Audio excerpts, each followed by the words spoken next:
Berkat Tuhanlah yang menjadikan kaya. Saya Agustinus. Selamat datang pada channel Touching Heavens, tempat kita mengenal dan belajar kebenaran firman Tuhan dalam Alkitab. Karena Alkitab membimbing hidup kepada Kristus. Mohon like dan subscribe untuk membantu channel ini bertumbuh dan firman Tuhan semakin diwartakan. Pada kesempatan hari ini, kita membahas pengertian yang benar dari satu ayat dalam Mazmur yang sering digunakan sebagai alasan untuk menambah waktu tidur.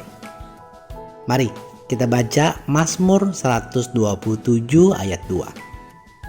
Sia-sialah kamu bangun pagi-pagi dan duduk-duduk sampai jauh malam, dan makan roti yang diperoleh dengan susah payah, sebab Ia memberikannya kepada yang dicintainya pada waktu tidur.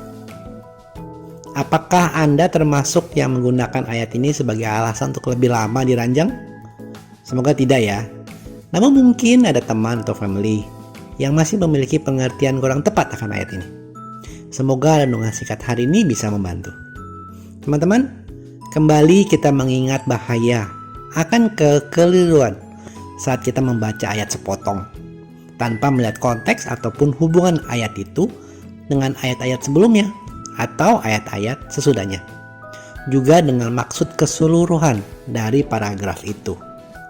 Jika kita membaca hanya ayat 2 ini, terkesan bahwa tidak perlu, bahkan sia-sia, untuk bersusah payah dari pagi hingga malam. Mending tidur saja, karena ditulis Tuhan memberikan roti atau berkat pada waktu kita tidur. Memang untuk bisa tidur dengan nyenyak adalah suatu berkat, suatu kenikmatan dari Allah. Banyak yang karena kekhawatirannya menjadi tidak bisa tidur. Firman Tuhan mengingatkan kita juga untuk bisa tidur nyenyak dan dalam damai. Maka kita perlu Tuhan. Kita berdoa sebelum tidur, bukan hanya sebagai rutinitas tanpa arti, tetapi sungguh menjadi waktu kita merefleksikan hari yang kita jalani, mengucap syukur atas berkat dan pertolongan Tuhan. Kita juga mohon ampun dan niatan tobat atas dosa atau kesalahan yang kita lakukan di hari itu. Juga kesempatan kita mendoakan saudara-saudari yang kita temui atau yang Tuhan taruh dalam hati kita untuk kita doakan. Hal ini tertulis dalam ayat Mazmur 4 ayat 8. Dalam damai aku akan berbaring dan tidur, karena hanya Engkau, Tuhan, buatlah aku diam dengan aman. Kembali ke pembahasan Mazmur 127 ayat 2. Ayat ini perlu dibaca juga dengan ayat 1 agar kita dapat mendapatkan pengertian dengan konteks yang benar. Jadi mari kita baca kembali Mazmur 127 ayat 1 dan 2. Nyanyian ziarah Salomo. Jikalau bukan Tuhan yang membangun rumah, sia-sialah usaha orang yang membangunnya. Jikalau bukan Tuhan yang mengawal kota, sia-sialah pengawal berjaga-jaga. Sia-sialah kamu bangun pagi-pagi dan duduk-duduk sampai jauh malam, makan roti yang diperoleh dengan susah payah, sebab Ia memberikannya kepada yang dicintainya pada waktu tidur.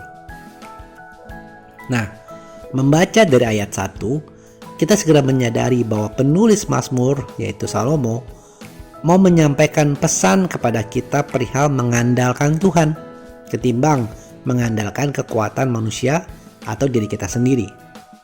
Dituliskan perihal usaha membangun rumah dan mengawal kota yang akan sia-sia tanpa penyertaan Tuhan.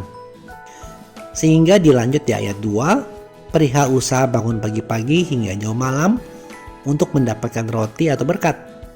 Pada Tuhan memberikan berkat kepada yang dicintainya pada waktu tidur. Pesan inilah yang ingin disampaikan oleh Salomo. Bukan artinya kita tidak perlu berusaha atau cukup diam saja. Tetapi dalam usaha, dalam kegiatan, dalam perjuangan kita, sangatlah perlu untuk mengandalkan Tuhan. Ingat nasihat ora et labora, yaitu berdoa dan bekerja. Nah, sama maknanya dengan Mazmur 127 ayat 1 dan 2 itu. Dengan senantiasa membangun hubungan dengan Roh Kudus, kita mengikuti pimpinannya dalam langkah kehidupan kita setiap hari. maka tidak hanya berkat Tuhan yang kita terima, tetapi juga kita dihindarkan dari kecelakaan atau hal-hal yang tidak baik jika itu tidak seturut rencana Allah. Maka sering kita lihat orang-orang yang beruntung dalam hidupnya. Mereka membuat keputusan yang pas waktunya. Semua karena usaha mereka sejalan dengan pimpinan Roh Kudus. Atau juga konteks baliknya.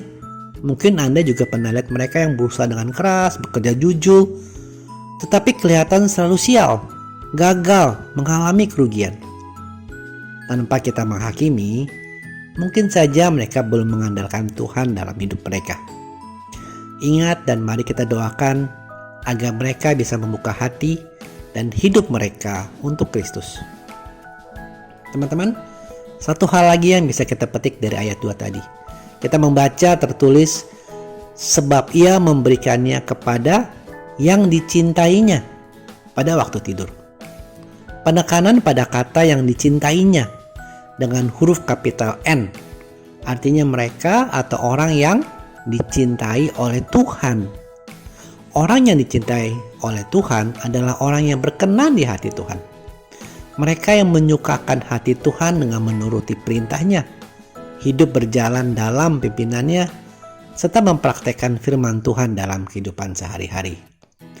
Orang yang suka firman Tuhan dan merenungkan firman siang dan malam, ia seperti pohon yang ditanam di tepi aliran air yang menghasilkan buah pada musimnya, dan yang tidak layu daunnya, dan apa saja yang dibuatnya berhasil.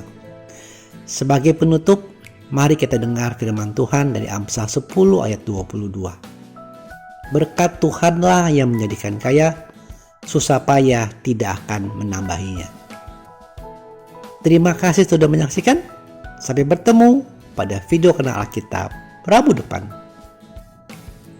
Kasih karunia Tuhan Yesus Kristus menyertai Anda sekalian. Amin.